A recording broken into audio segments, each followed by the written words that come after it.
Доскорашниот премиер Димитар Ковачевски денес ја превзеде целата одговорност за лошите и неуспешни политики на изминатиот период. И јас таа одговорност ја преземам и покрај фактот што ги зголемивме минималната плата за 100%, просечната плата за 50%, пензиите ги зголемивме за речиси 50%, меѓутоа сепак знам дека тоа не е доволно. Во оваа насока Ковачевски самокритично изјави: Јас од тука можам слободно да кажам дека точно ги знам грешките кои што беа направени во текот на изминатите години и добро е да се признаат грешките, затоа што човек кој што ќе ги признае грешките може и има план како тие да ги поправи во наредниот период. Председателот на СДСМ зборуваше и за високите цени и стандардот на граѓаните. Секојдневно су надвор со нив и јасно ми е дека високите цени, тоа што некои луѓе не можат да врзат крај со крај, што имаме граѓани кои што ако треба и легнуваат гладни навечер за да можат да имаат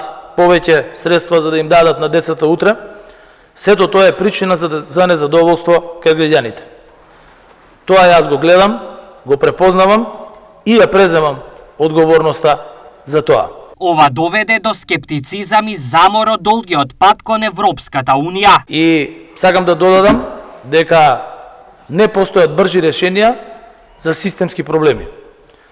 Европскиот пат и крајно членството во Европската Унија е единствениот начин како да се обезбедат суштински промени во македонското општество. Најголемиот дел од граѓаните сакаат да ја видат Северна Македонија како дел од Европската Унија. И затоа денес пред нив е изборот помеѓу тоа кој има план за иднината, а кој нема никаков план. Оптимист дека сепак ќе биде добро е и Андреас Шедер, европратеник во Австралија, кој Македонија во Европската Унија ја гледа во следните 5 години. И убеден сум дека ќе успее и во следниот период, значи од 24 до 29 да имаме уште една прослава, да го прославиме за членувањето на Северна Македонија. Сега имаме еден период кога Европската Унија треба да направи се овие преговори да се остварат и Северна Македонија исто така да има една влада која што ќе направи се овие преговори да успеат.